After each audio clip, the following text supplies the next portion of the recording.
dad, some of you remember, some of you may not know, he was born in Kisi, Africa, in a little mud grass hut.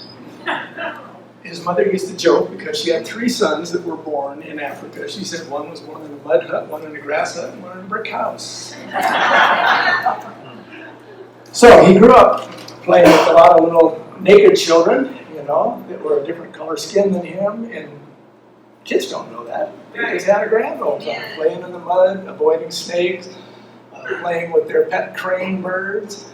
They had some very interesting cranes that would actually follow my grandparents around, and the boys loved those.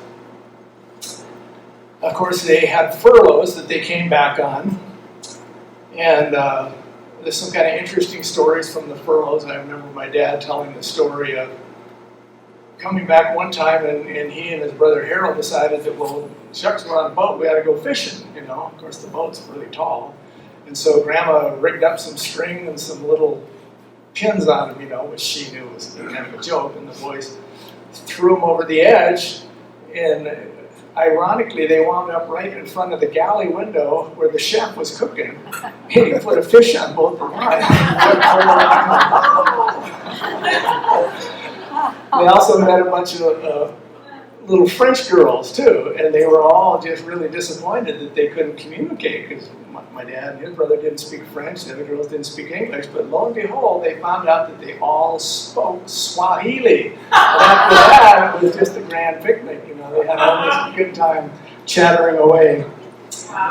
The tragedy on that boat trip, one of the furloughs, is that my dad and his brother Harold found all of my their father's film that he had taken for years in Africa, and they figured out that they could pull out the little tab and they could, like a little streamer at a birthday party, and expose all of his film, which I'm sure there was probably the smell of some tanned hide after that.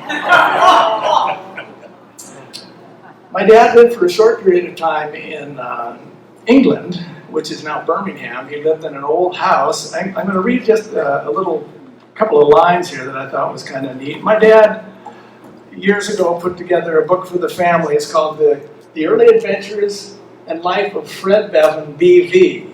Anybody want to tell me what B.V. is? Before Beavon, you guys are sharp. And then Mom kind of picked up the story, and she did kind of a sweet book called Grandma's Heartprints, where she's, fleshed out the story from there. But here's a little thing about it was called the Old Vintage Cottage. It was an old house that had a thatched roof. And the little line goes, 400 years this little house has stood, through wind and fire, through earthquake and through flood. Still its old beams, though bulged and warped, are strong.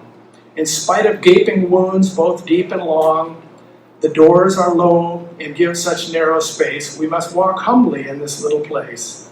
The windows here, no longer square or straight, are able now from their fantastic state to squint down their own walls and see the flowers that get more drippings from the eaves than the showers. The Old Vintage Cottage, he loved to tell about that old house. After their time in England, they moved to Canada, and Pastor Casey knows well, it wasn't called Canadian Junior College when you and Carmen met up there, but my dad had some really good experiences up there at college, had a lot of dear friends, and he was a terrific ice skater and hockey player. They used to, back then, my son is quite the sportsman and athlete, but back then the Adventist schools didn't really go play the other schools, and so in order for them to show their great hockey skills, they had to sneak off, and they'd go out and win all these games and then sneak back in. Hush is the thing, When he lived in Canada, my dad's dad also was a great outdoorsman, and he loved young people too, and he created what they called the BC Skyline Mountaineering Club, and he used to take all these kids up in the mountains, and they'd have wonderful excursions up there, picnics.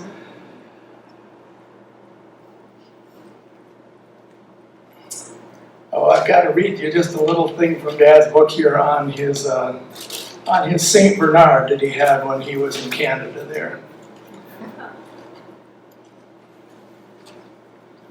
My folks bought a St. Bernard for my two brothers and I too when we lived up Bear Canyon, and we'd read all these things about St. Bernards were such a good rescue dog. And this dog of ours, we named him Dobie, but every time we went out in the snow, we had to push him up the hills. But I think my dad's St. Bernard was a little more apt. Speaking of dogs, my brothers and I were delighted when Dad brought home a St. Bernard pup. It was given to Dad by one of his friends who lived on a farm. It grew to a massive size, and how we enjoyed him. There were no regulations requiring dogs to be kept in their own yards in those days. And Queenie did a lot of roaming. He seemed to have a liking for doormats and began bringing all the neighbors' mats over to our place. It was embarrassing and tedious to try to find the mat owners. The straw that broke the camel's back was when Queenie began to dump over the neighbors' garbage cans and rummage through them. We thought we were feeding him plenty, but apparently his appetite exceeded what we had given him.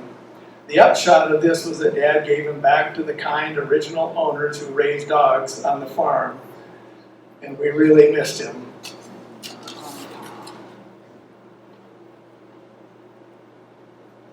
So Dad's education at Canadian Junior College then moved to what was then called Emmanuel Missionary College, which is now Andrews University. And while he was there, his senior year, he looked out his dormitory window and saw a young freshman girl walking across the campus. And he turned to his roommate and he said, "I'm going to marry that girl," who was Velma Vivian Bolter, who became my mom, and his wife. In fact, just this past August 24 would have been mile marker number 73. They would have been married for 73 years.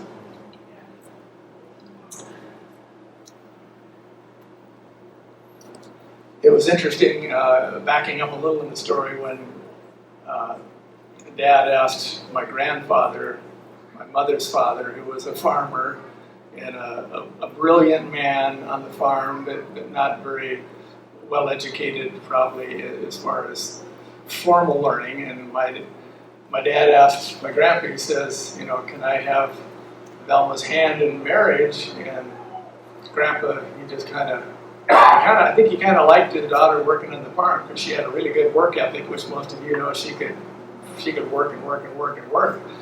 And so Grandpa says to my dad, he says, "Well, if she'll have you." So Dad's career was a career that he loved. He loved young people, and he spent 20 years in youth work in Michigan, Indiana, Illinois, Wisconsin, running the summer camps and the Pathfinder clubs. And the kids knew that my dad was just an outstanding guy on the water. He was an incredible swimmer. He planned a lot of water activities. And so one time my dad dropped by Camp Sable on his way to a wedding. He was going to officiate at the wedding, and he's all in his suit, and the kids all said, "Elder Beavon, we dare you to go water skiing." And he rolls up his pant legs, does a dock start, skis around the lake, skis back up on the beach. Of course, all the kids are like, "Whoa."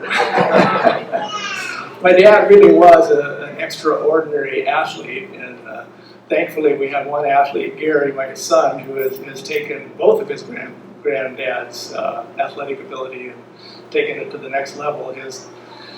Kelly's dad, who was also named Gary, actually played professional baseball, and my dad also was a terrific baseball player. He loved golf, and he and Bill's dad, I don't know how many games of golf they played, biking, motorcycle riding, hiking, traveling the world. It was just a good time. But my dad, with his racquetball playing and handball, my two brothers and I, we could never get on to handball. It just hurt too much to smack that ball by hand, even with the leather glove on. It was just too painful. And so we got into racquetball. But my dad could just rub the soles off our shoes because he could he could place that ball so it hit right at the bottom and basically roll back in the floor. There was no chance to get it, and he'd have us running around. Same thing with ping pong. You could wear the heels off your shoes with that. He also had an eye for the beauty here in Montana. He was always looking for different pieces of property, and for years when he was doing trust work for the Montana Conference, he would drive up the west side of the lake and he'd get right across from Wild Horse Island where the saddle dips down and you see the Mission Mountains, and he just, man, he loved that area. And one time he found out that there was a piece of property that was for sale, a little cherry orchard. So he got with the realtor and he's looking at this little cherry orchard, but the whole time he's thinking, well, I don't want to have a cherry orchard when I retire. That'd be a lot of work. And he kept looking at the property next door, Well, he really liked that. And he said to the realtor, he says, well, I'm really not interested in the cherry orchard. He says, who owns that next door? And she said, well, I don't know. It's not for sale. And he said, well, will you find out? And so she did her homework, went to the courthouse, found out who owned it, and Dad wrote to Mr. Thompson, the neighbor there, and no, he didn't want to sell it, But my dad was persistent, he kept writing him letters. He says, well, you live in California now, why don't you buy a piece of property on a lake down there and sell me this one? And he finally talked him into it. And so my dear mom and dad had a 36-year run living there at the lake, and I know many of you have visited there, gone to the island, and it was a really a gift from God that they much appreciated. And even though Dad, as he got older and older, really couldn't do the hiking anymore, he could walk a little bit in the driveway, but just to sit at the table there and eat a good meal was a great pleasure, to just look out the window there and see the birds and the ducks.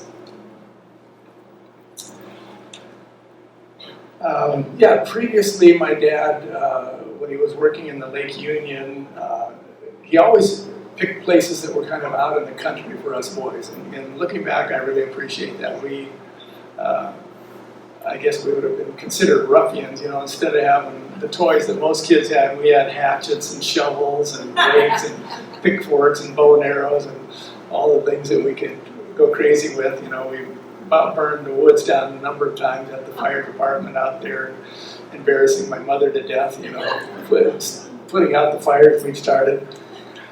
That was a beautiful place. And then when my dad moved to Montana in 1968, he'd been in youth work for 20 years, and I think he realized that his own sons were kind of coming out on the short end of the stick. I think he was a little concerned with the friends we were picking and our interest, and so he pulled the plug and left a career where he was well loved and appreciated, and something he loved to do too, and said, we're gonna move to Montana. It happened to be the same year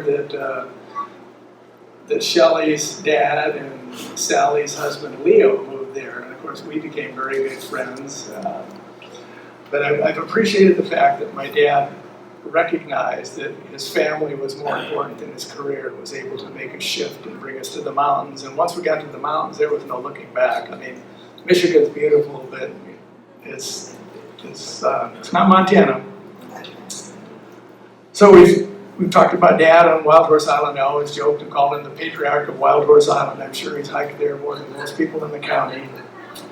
He loved exercise, every morning he had his own little routine where I'd get up and I'd find him, doing his stretching and his push-ups and whatever he could do. That, tapered off more and more as he got older, but even into his late 80s, he would still go up and down the stairs 30 times.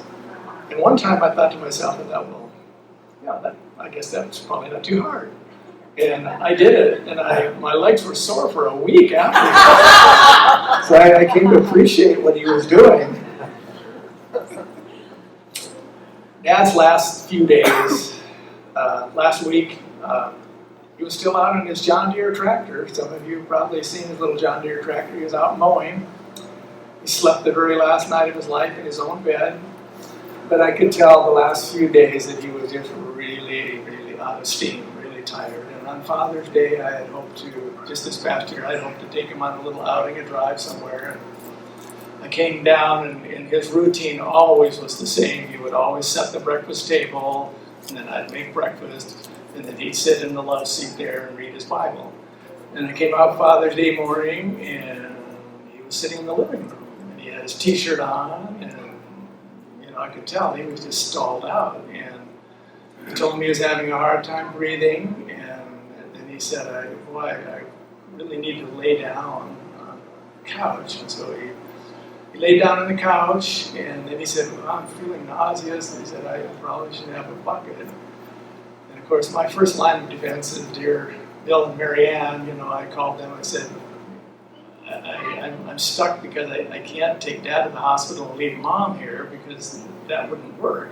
So they immediately came down. And then I realized, this is probably more serious. I need to call the ambulance. And so the ambulance came, and as they drove away with my dad, the technician, the good folks that came said, well, you can't come to the hospital. And I thought, oh, great, this. And so I called dear Tony. Is Tony here? What a guy. Anyway, I called Tony. He said, no, you can come. There's my dad. You can come. And so I came up there, and bless Tony's heart, he came in to see my dad and to pray with him. And he walks in. He says, "How you doing, Fred?" And my dad says, "I'm doing great. He says, I want to go home." And half an hour later, he's gone. So my dad, had this kind of dual track where he knew he was on bonus time, but he was the optimist right till the end. And then with broken heart, when my dad passed away, it was just kind of like a culmination of a lot of losses, a lot of just deep sorrow. And I was there just, weeping over my dad, and I felt this kind hand on my back. Didn't know who it was, but it's my dear friend, Pastor Casey, there to pray with me and to hold me up at a time of incredible loss. And I'm very grateful for the earthly dad that I had. He was a wonderful man, and I'm going to miss him a lot. I knew this was going to be tough because, you see, being their pastor was also a tie to my own family. Back in the late 80s, when I believe I was in the Midwest at that time, yes. My mother was living on Flathead Lake. She'd married about 8 years earlier, retired pastor, Pastor Charles Alloway. And we used to come down. In fact, in 1980, I brought my newborn daughter down to the Flathead and had her dedicated in the Ronan Church by Charles Alloway. But in a few years later, I started getting all these letters from my mom or phone calls from my mom, all excited because there was the neatest couple that was built a home on Big Arm Bay. And she was just thrilled to be reporting about Fred and Velma and the times they had together. She and Charles and Fred and Velma, the prayer meetings they would have in their home, the times they'd ride out to Wild Horse Island together, go places together, and all the great fellowship and spiritual time they had together. And then came the day, of course, when here I am, I'm a pastor in the district, and now Fred and Velma were my members. Mom has long since died, and so did Charles. But so every time going down to Big Arm Bay, still to this day, as I drive around it, memories of my own mom. And going back to seeing them and visiting them, just in the home, realizing, hey, this is where Mom had her prayer meetings, her times. So it's a little tough. It brings back both. Of course, Fred and Velma were like parents too. You couldn't go there without being loved on. And so my thoughts about Fred, times like this, I don't usually at memorial services give this talk. But 2 or 3 times I have in my career, 45 years. And I could only think of Fred in this line: the legacy of a spiritual life. What's a legacy? It's a special gift, unique for its quality, perhaps its length of time, or it's a lasting contribution. Perhaps it's something that spans a lifetime, something that will endure far beyond the life of that individual. That's a legacy. And we were given a legacy in the life of Fred. That legacy was made up of a number of things. I can't claim or plan, even share what all that's made of. But what makes that unique contribution in Fred's life? I'd like to suggest certain things. Number one, a trust, a deep trust in God. Reminds me of the text in 2 Timothy 1, verse 12. I know whom I have believed, and I am persuaded that he is able to keep which I have committed unto him against that day. That was something Fred had. A deep trust in God. He knew that he committed himself to God. There was never any question. And you walked away from your time with him knowing that you not only had spent time, but an endearing person, but someone who had a deep love for his master. Second thing about that legacy is not only a trust in God, but it's a life of service, a life of serving God. And again, I'm reminded of Paul's writings in 2 Timothy chapter 4, 6 through 8. I've fought a good fight. I've finished the race. I've kept the faith. There is laid up for me a crown of righteousness, which the Lord, the righteous judge, will give to me on that day, and not to me only, but to all who love his name. You know, I don't think there was any time that we went and visited Fred and Velma that we didn't end up talking a little bit about heaven, about his coming, and Jesus coming, and what it would be like. Just like we couldn't go visit Fred and Velma without praying. Praying for each other, praying for our families, praying for our kids, praying for our church. A life of serving God. Third, his legacy was a life that was focused on the return of Jesus Christ. Not only was it in serving God, trusting God, but it was focused on the fact that Jesus is coming soon. We'd love to talk about it. Soon Jesus is coming. What will heaven be like? And again, we love to talk about the joy that would come when Jesus came. Especially as we talked about some of the challenges in later life. I love to share with him my favorite text. This would always bring up discussions. We talked about in Revelation chapter 21. He'll wipe away every tear from their eyes. There'll be no more death or mourning, crying, or pain. For the old order of things is past away. And we love to joke about it. The older we got, the more exciting heaven got to be because we had a lot less pains we could have. Those were times that we would spend. A legacy. And you, each one of you, are part of that legacy. His life of faith, his life of trust in loving God, it touched all of us. We are part of that legacy. His prayers, his service, his counsel, his encouragement are part of the reason that we're here today.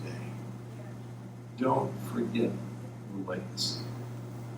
we will meet again, as Matthew has said. Amen.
See a leader who stood tall for years and years. What that meant, both personal, professionally, and in their own lives. We want to thank you. They did us all. We'll start our time of memories and tributes, and if you have some, we have mics that will come around to you, but I've asked Sonny and Bucket to lead us off with that. Sonny, as many of you have, but by the way, I just want to say, Jessica's playing, it just hit me over and over again, because Jessica and Amos were such a special part of Fred and Velma's life. Every time I'd go down and visit, they would report, "That's what we had down here." And they kind of claimed you and Amos as surrogate grandchildren, you know that. And that was a meaningful part. That's why we asked Jessica to play today. Amos and Jessica's music was a part of their life. It became more and more important to them as they became each other. And so I know that each one of them, there's so many parts of this. So I'm going to invite Sonny to come on up and to share in our tributes and our memories. And I told Sonny, you know, some of us, we are very good at holding back the tears. So Sonny, if you shed a tear, we're shedding them a little bit faster than you are. So.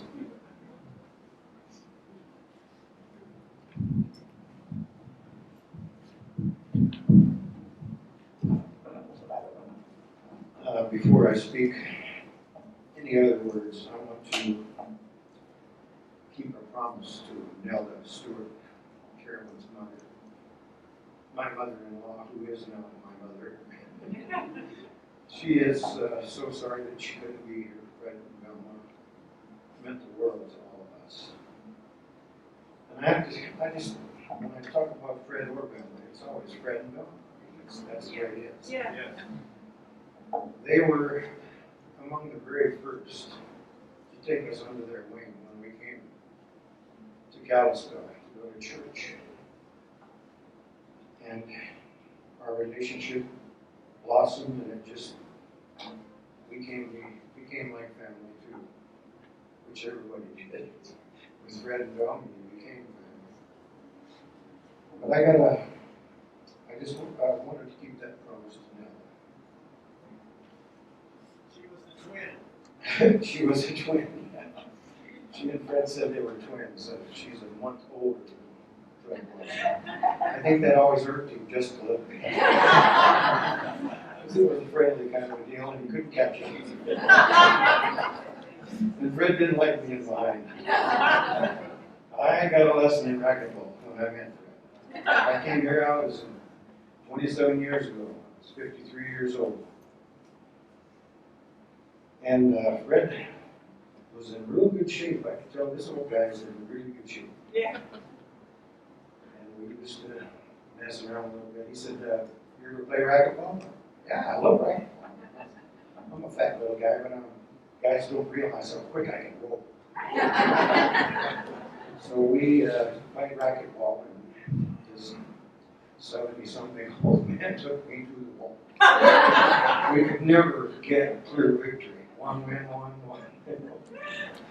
But I have to say, there are going to be some superlative comments. I don't need to say too many nice things about Fred. Everybody is going to say those things. But I have to say that he, to me, is the epitome of a Christian man. Amen. He is the epitome of integrity and honor. And he is the best example I've ever seen, I believe, of maybe with one exception, somebody walking with God for his entire life. Yes. He was a wonderful example to me. And when I came here, I was one of those guys on the list of churchgoers who got a little mark there by his name because he wasn't baptized. Seventh-day Adventist.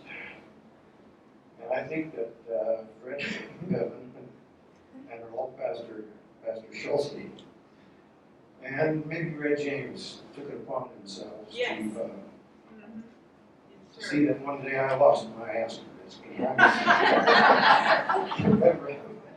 Red Beavon, Red James, and Pastor Schultz had a great deal to do with that. And Pastor Schultz liked to drown me in there.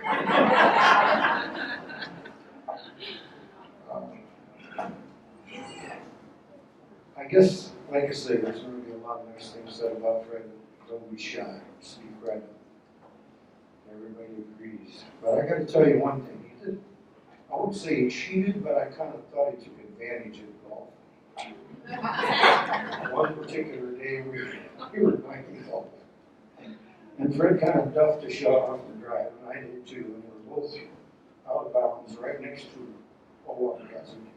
The water hazard is about 60 yards across.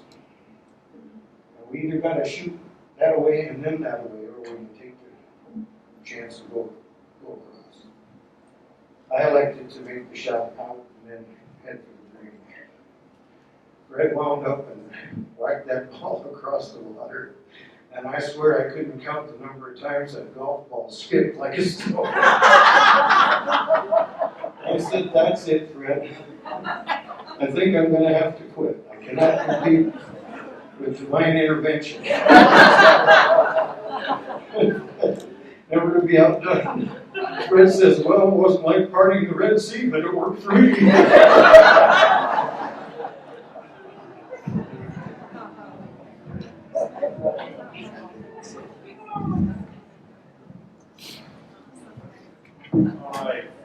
All right, thank you.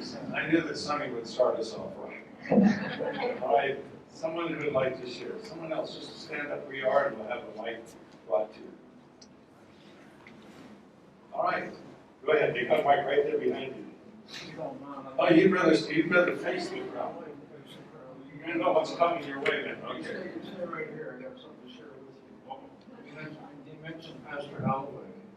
I don't remember where you were, Eric, it's been some years ago. It's really how small this world is. I shared some of it earlier this morning. Pastor Holloway, his dear wife, gracious people, married Danielle and I. Yeah. Now that they go. That was a beautiful experience and has been a long way for all these years, but including your parents. Eric. Because I remember how gracious they've always been, loving, tender-hearted, compassionate, and you know that as your son. We had a little girl born to us in 1998. She died 3 days later. She died from what is known as trisomy 18. Down syndrome is trisomy 21. They don't live very long. They're rare. They live even just a few years. Our little girl died in 3 days. Well, bless their hearts. We were out of ICU here in the hospital. We contacted the necessary people, appropriate things to be done. The poor girl fit in a little white casket, tender. But your mom and dad decided in their heart that they wanted to help us. And so they loaded up that little casket in their vehicle and they met us at our home.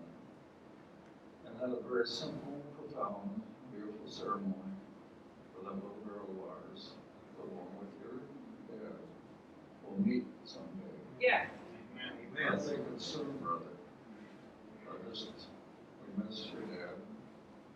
And that longing, as the song says, we'll meet one day over there across yonder way. Bless you, Harry.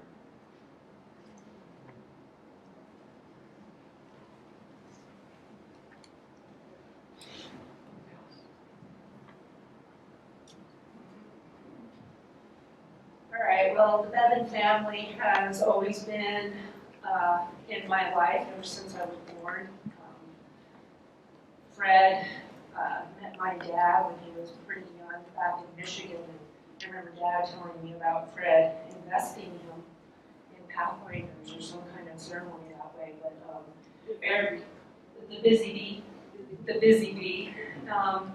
But the Beavon family has always just been part of our family. And they've been there for us through hard times and amazingly good times. And I just consider them family ever since I was born. So.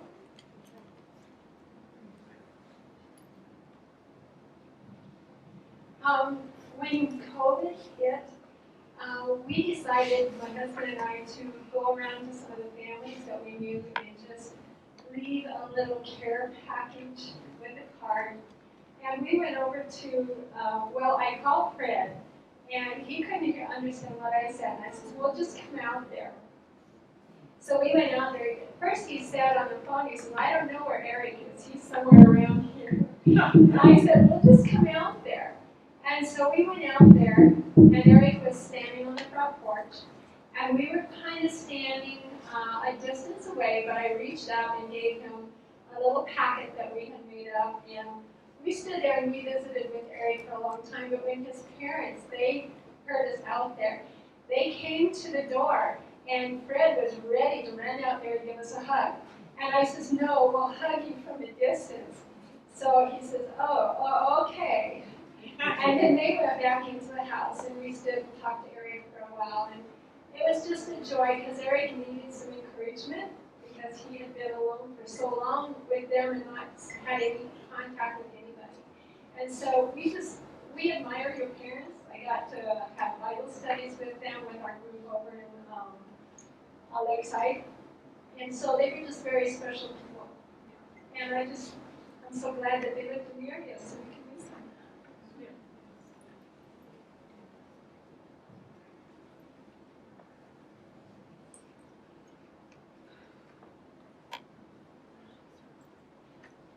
sometime between 2010 and 2015, I got a call from my aged aunt down in Cottonwood, Arizona.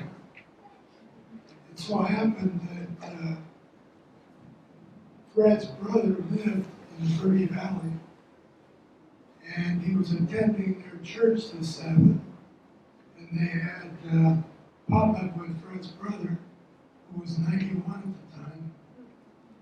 And my aunt and uncle had been in Michigan, and he had been a math teacher in a Michigan Academy. And so she wanted to ask me about Fred. How is Fred doing? And I told her he's doing just fine.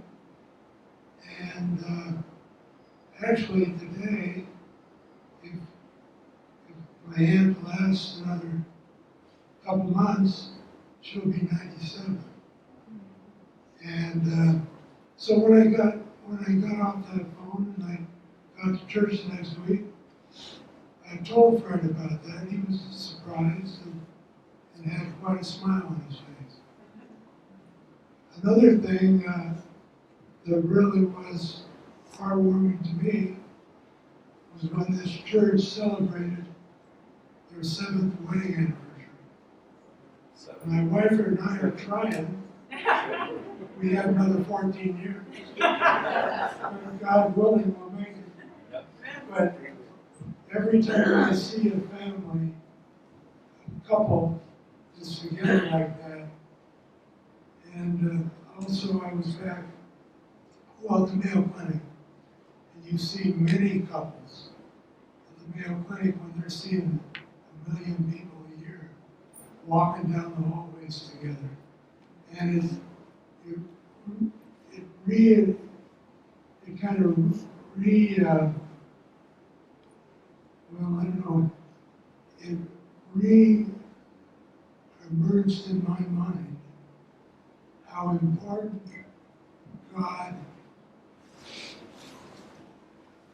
when He made man and woman and put them together, there was a tremendous purpose in doing that.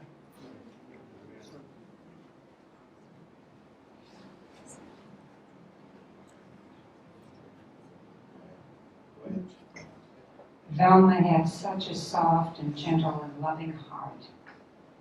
And Fred, he was a gentleman, always kind. And I'll never forget the kindness and the love and the hugs. One time, I got my children, my grandson and my daughter, off the plane, and we were coming back, and we were coming close to Beavon's house. And I said to them, "Do you want to meet some really cool people?" "Sure." So we moved into their, I mean, they didn't know anybody was coming, but they had drinks out immediately. And then pretty soon, "Do you want to have Wild Horse Island?" And pretty soon he was letting my grandson try his boat. Who does that? It was a wonderful afternoon. Thank you.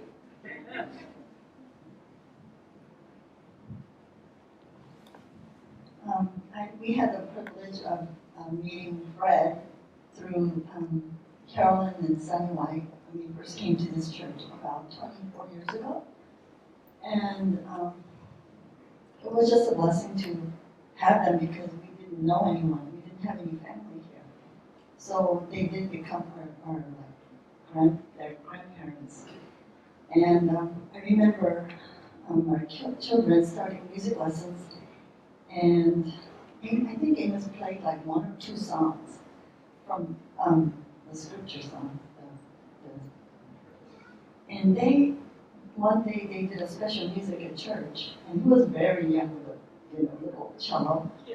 And she said, "We're going to visit people. Would you like to go with us?" And I felt like I thought they don't know enough. They were so young. So I wasn't, and she says, "No, you need to go with us. I think they would love to meet you." So we didn't know how to say no. They were very persistent. So we went along, and it was the Olsons, they passed on. And they were home, they were shut-ins, and he was taking care of his wife. And we went to visit. And he did the special music, same music that he did at church. When they played, I mean, it was just so wonderful. And going afterward, when we were going home, we were thinking, wow, what an encouragement. It wasn't just to play music, to help people, other old people. We felt like they were kind of old, but they were visiting old people. So I'm thinking, wow, this is amazing. But since then, they've been, it became like something that they do. Even since then, we've been doing that regularly, and they play music, and we have learned so much through their love and kindness. And Amos and Jessica, wherever they go to visit the senior homes. They do visit people, not just playing in the church. So it became their part of them, and we're always thankful for what they have planted the seed, and we're just so grateful for them. And another thing that I had the privilege of seeing Fred the last day, and it was a blessing because when I first learned that he came into the ER, we couldn't see him, but we had the glass door between us and we had the mask on. And I just stood there, trying to get his glimpse of his, for him to see me. And then he did see me. And I said, hi, and then he waved back. And I made a hand gesture that I'm praying for you. And he had this biggest smile. So I had relief that he's going to be okay. But then he was taken so quickly, put to sleep. So we will miss him, and my heart goes out to Velma because, they were so inseparable. So I miss them both. I'll just share something really quick. Since my mom already told you about the Olsen and being there, it was truly a blessing, I know for me, as a young kid back then. But I remember, I think my brother and I were like, no, I want to keep doing this after that meeting. It was like, there's something different. There's something much more fulfilling of sharing music and seeing that bring so much relief to people who may be in pain. And ever since then, it was like, they basically started us in music ministry. But it's been such a blessing. I'll never forget that. Amen. And I have to say that Fred and Velma, they really were like grandparents to my mother and I. They're very special people. And every time we would visit them, it was just a very big blessing. And it was truly a happy Sabbath every time we went there on Sabbath afternoon. We would take our instruments all the time, and we would fly in and would sing songs and sing hymns. And Mr. Reda, he would share with us stories, all these stories about mission work and what that was like. And that was the best. Best way to spend Sabbath afternoon. So I'll definitely miss them. They shared a lot of things that I know I would like to continue doing. It's like, wow, that's really something really nice. And the other thing was that I'll never forget whenever we would visit their house, he would have these really interesting toys, like from different countries. I remember being fascinated by that, like, wait, what? But there's that, and also the times that he took us to the Walrus Island.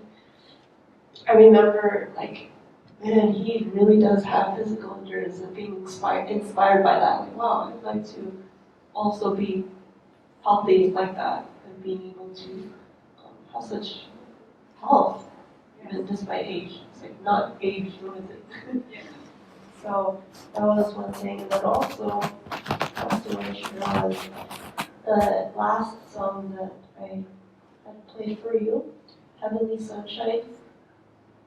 The last few times that I was able to visit him, my brother too, that was the song request that they would give us, Heavenly Sunshine.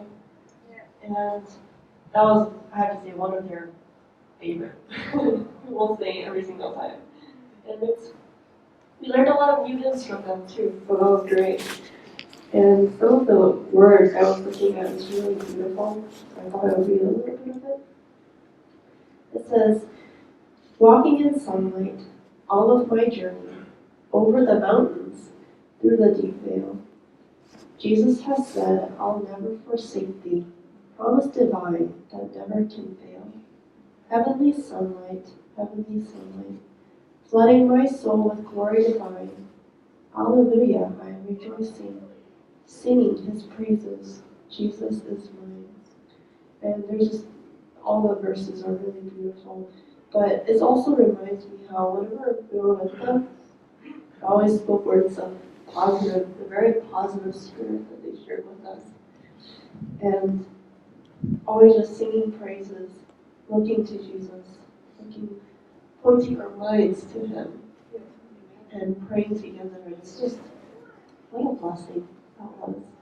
And I just pray that the Lord will help me to continue sharing that blessing that they've shown me by their life example.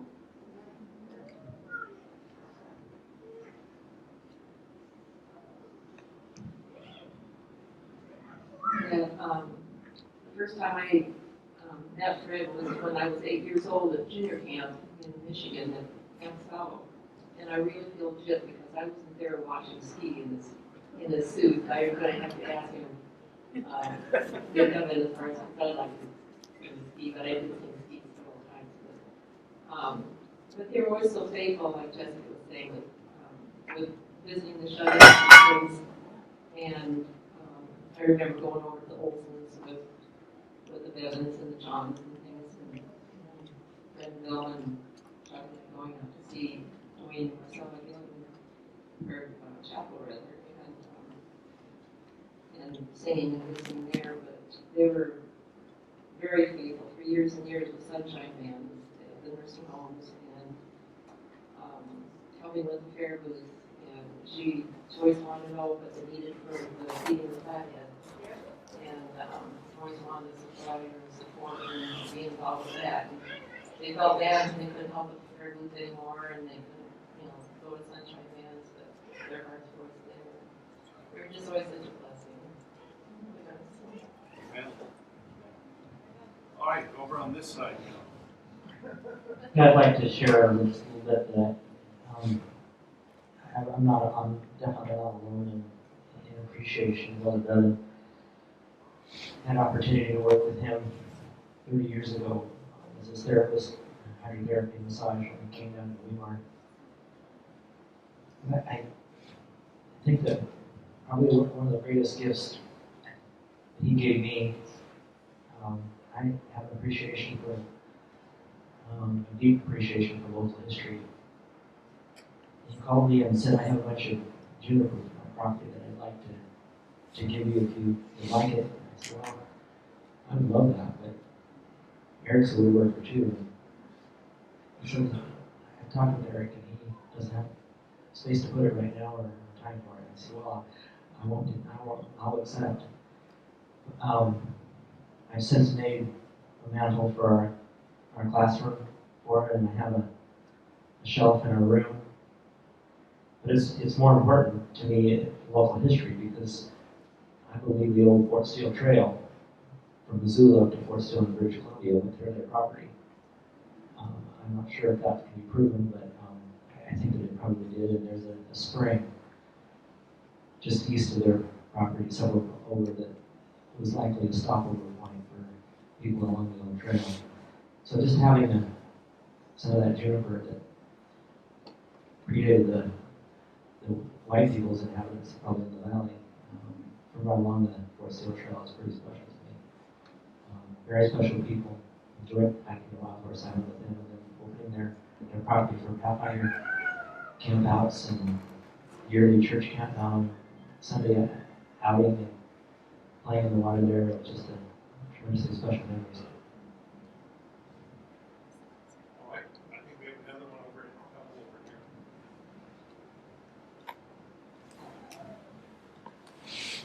here. Yeah, Dave just mentioned the Pathfinder get-togethers that we would do out there. And just this summer, I got a new computer, and I was transferring over my photos from the old computer and just kind of going through them as I was transferring them over.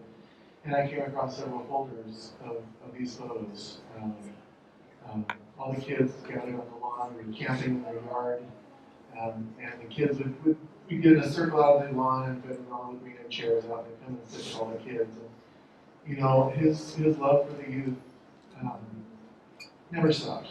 He was always highly interested in the youth, and you know, Sabbath after Sabbath, from when I was too young to remember, every time I'd see him, he'd always greet me by name and give me a hug or shake my hand. And that was the kind of man he was, not just to me, but to every youth in our church. And he's a role model in my life. Yeah. On July 9th, 2006, Fred officiated our Gretchen and I's wedding, and without fail, for the past 14 years, Fred and Velma always sent us an anniversary card, without fail, every year. Well, we hadn't been here very long, maybe about a year, and we finally got to hike up to Apgar Lookout. Anybody here been to Apgar Lookout? You ever have an 80-plus-year-old person beat you up by almost an hour? Yes, he's an inspiration, and his hugs were legendary. I always got a hug. I am very pleased to have that as a precious memory.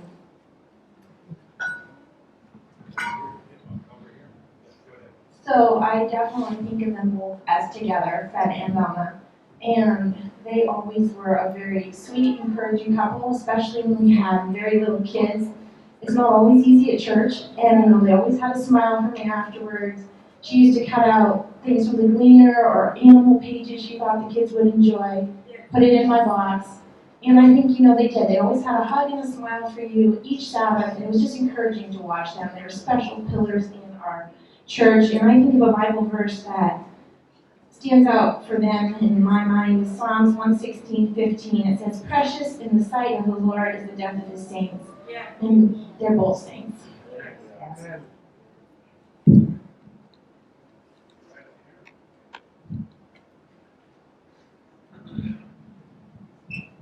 I'm Kelly, and I met Fred and Velma in the Anchorage Church when I was 21. That was a long time ago. And I met them the first Sabbath after I returned from Colorado State University, where I had been baptized. So I was already a Seventh-day Adventist when I met them, but little did I know the important role that they would play in my life and their son, and one of their sons. And the first Sabbath I was there, they invited me to come with the other youth to their home. And that's what they did. And that's how I got acquainted with Eric. I heard him sing that first Sabbath I was there, but and sang like an angel. I never thought I would ever hear a man sing like that. A lot of happy memories. I feel like I had a chance, this is going to sound weird, but at a second childhood. My childhood was very different. I was a heathen coming into the, you know, whatever. We're all children, we just don't know it. And so anyway, I have those memories. I also have memories of Fred doing premarital counseling. That's sort of like going to the, what is it, the wolf to find out how to take care of the sheep. I don't know, something like that. But he was so gracious and so kind, and the way he said, I'll never forget asking Eric, do you think you can, how did he put it, adapt to her manner of housekeeping? Something like that. That was immaculate.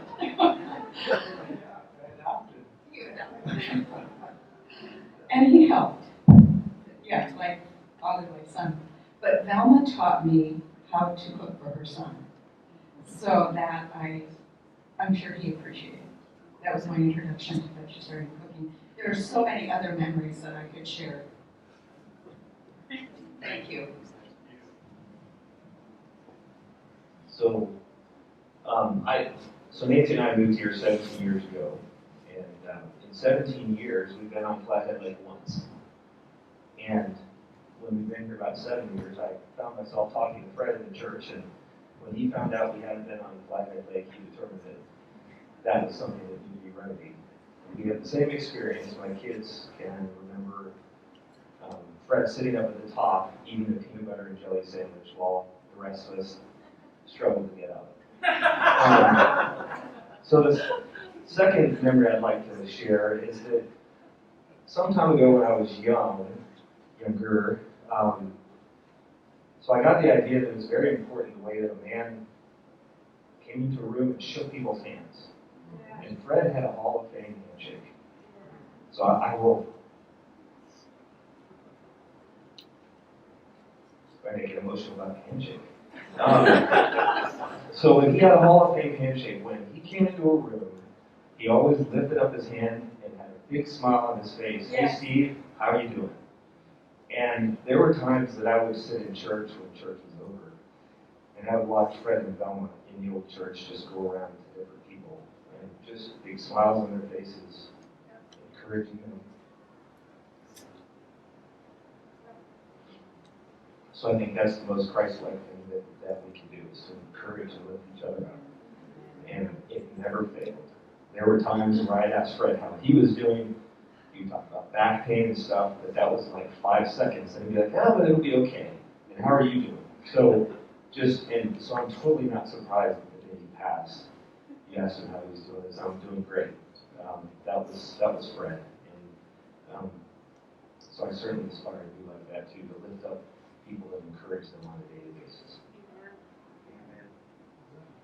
Well, back in the dark ages when I had the junior department, we went out to Fred and Velma's place every year. They were always thrilled that we were going to come. And I mean, this is like 10 or 15 kids, junior age. Of course, we were great teachers, always in control. But we always had a great time out there, and it was so much fun because Fred and Velma were always part of the fun and part of the group. I mean, seriously, they could have said, "Hey, great, glad you guys are here, now we're going to the house."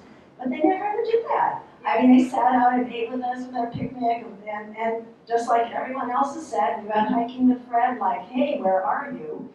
And, he just was always so delighted that we were going to come and loved to take us out to the island and give us a little tour. And never ever did they say to me, this year I just don't think they can do it. That never happened. And I had that division for a long time. And they were always just delighted to have the kids out there. So, I don't know how many of you know my son, Jonas, very well. But he loves facts and numbers and ages and shoe sizes. And he knows people's shoe size almost as much as their age. I don't know why, but he just does. I'd like to talk about things with regard to age, and Jonas is actually pretty hard to impress. But for the 10 years since we went on that hike with Elder Beavon, and he's like, "What? Can you see? Okay, wait, was he 85 or was he 86? Because I'm pretty sure he was 86. And Papa was with us, and we went on our hike, and Papa was 83, and I remember at 73 and thinking, "Oh my goodness, I consider myself in pretty good shape. As an 86-year-old man that's giving me a run for my money." So I guess my point is, Jonas doesn't impress easily, and even still 10 years later, as an almost 14-year-old, still talks about that. The other thing, I know everybody has mentioned the hiking piece, but he drove us over, well, of course, Ellen in his boat, and he was a little bit of a daredevil. I remember being thrown back a little bit and let the children had life vests on. But like Steve said, he always used my name, always put you square in the face, and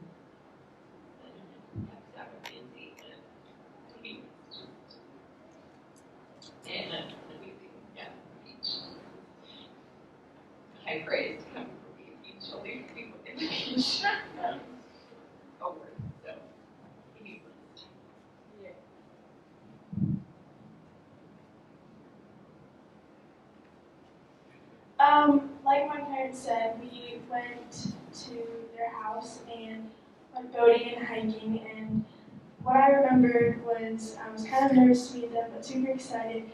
But they both were so sweet and shared God's love toward me, and it made me very happy. I'd like to tell you about a couple of monuments to the veterans. One is out on Wild Horse Island. That's the rock cairn. I know that a lot of you have added rocks to that cairn, and I've added a number of my own. I was impressed with Fred's hiking ability too. The first time that we went, about 2/3 of the way up the hill, he turned back to me and said, "You don't have to try to keep up." And I was grateful. And the other monument is one time, I don't know if many of you know, but Fred was part of the original Kalispell Adventist Quartet. And I was coming with my dad from Spokane. He was coming to visit. And we were going to have quartet practice at the Beavons on the way. And so Dad and I stopped in, and the other guys from the quartet were there. And listening to quartets learning songs, I can get pretty tedious. So Velma saw that my dad was starting to doze off. And she said, "Oh, well, why don't I show you our property?" And so she took my dad outside, and they were walking around looking at all of the different things. And my dad noticed the wild roses. They grow in profusion down there. And Velma said, "Take as many seeds as you want." And I can tell you there are wild roses growing in Cherryville, Oregon, because of the seeds that my dad collected from the Beavons.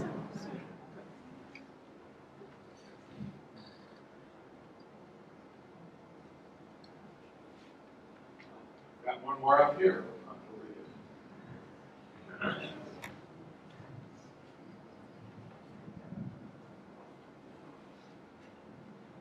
So I already shared one of mine, how I stole some of my others.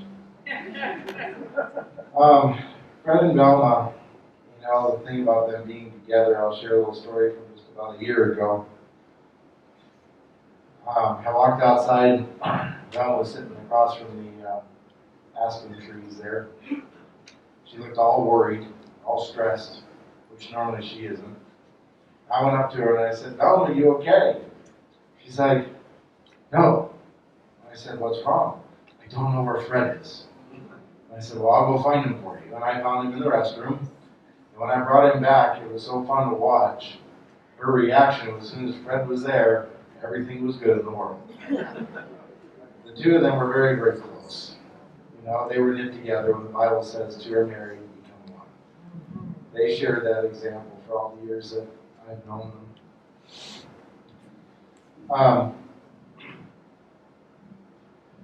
Fred and Velma have seen far more years in church and people and care for them than I have. The one thing that they seem to have that I want to emulate is the consistency and love they have for people. Yeah. Agree with them or disagree with them, it didn't matter. They love people. Yes. And they just shine Jesus to those people. And someday, hopefully, if we're still here, I hope we're not here that long, but if my memorial occurs, I pray God that I can shine the same example they have. You know, we can talk about the good things about people and what they have done, but let's let that example that they gave us, the life that they had, let's let it sink into our hearts that we can pass that on to others we meet so that it doesn't go forgotten. Living a life versus talking about a life is much bigger. There's a Bible verse that makes me think about both Fred and Velma. Like I said, we're here for Fred's memorial, but it's the kind of verse that when I think about Fred and Velma, this is what I think about with Fred. Love suffers long and is kind. This time we'll have a video live sketch.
single place chairlift from good old Mount Ellis Academy, Bear Canyon Ski Hill. Probably a seat that was made by your two sons, Ted and Fred. Happy Father's Day to you. Well, thanks.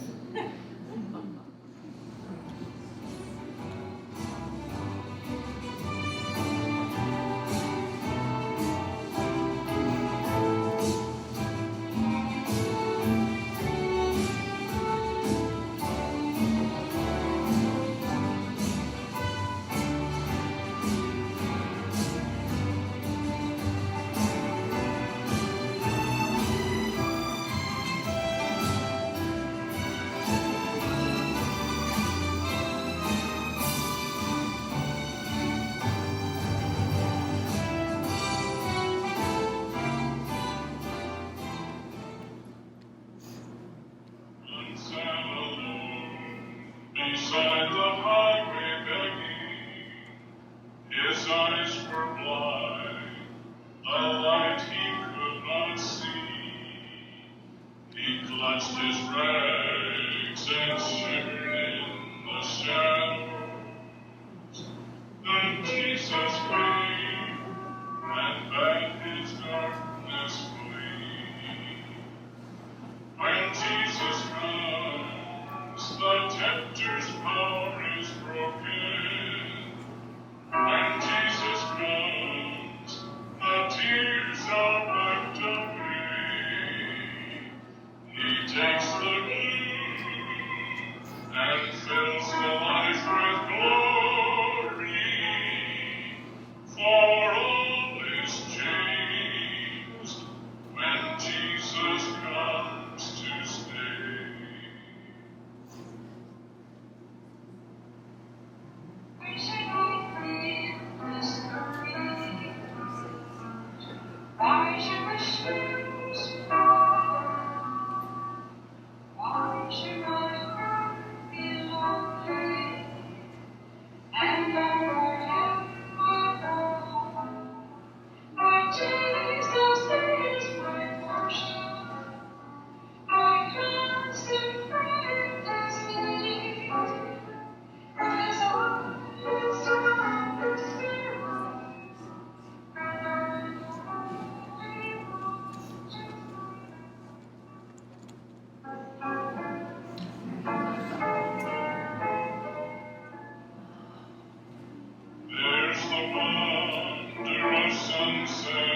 she lives.